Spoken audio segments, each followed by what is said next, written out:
মমতার রাজে শাসনে তৃণমূলের সরকারের সময় প্রশাসন এবং পুলিশের ভূমিকা,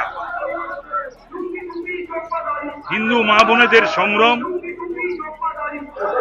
হিন্দুদের দোকান পাট ঘর বাড়ি দুয়ার ভস্মীভূত, জবাই করা হচ্ছে হিন্দু বাবা এবং ছেলেকে, তাদের ক্যাম্পে গিয়ে থাকতে হচ্ছে অন্য রাজ্যে আত্মীয় স্বজনের কাছে অথবা অন্য জেলায় ক্যাম্পে।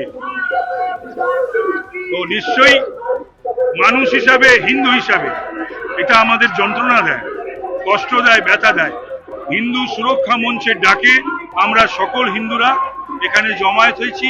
ওদের সঙ্গে পায়ে পা মিলিয়ে আমরা মিছিলে ধর্মতলা পর্যন্ত যাব এবং এই রাজের অবসানও এই স্লোগান দিয়ে।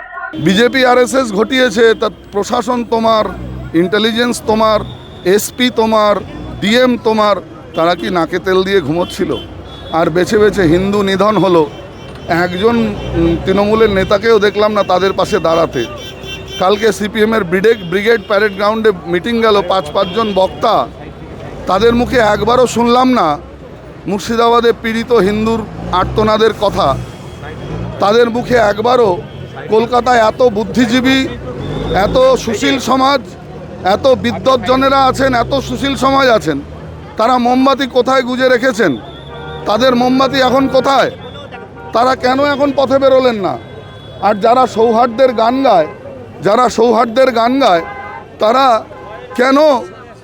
কেন সোচ্চার হয়ে বললেন না যে মুর্শিদাবাদে যেটা হয়েছে সেটা নক্কারজনক, সেটা নিন্দনীয়, এবং তাদের ক্ষতিপূরণ, তাদের হিন্দুর যে ক্ষয়ক্ষতি তার ক্ষতিপূরণ সুদ সমেত তাদের দেওয়া হোক, তাদেরকে আবার পুনর্বাসন দেওয়া হোক? কেন তারা দাবি তুললেন না?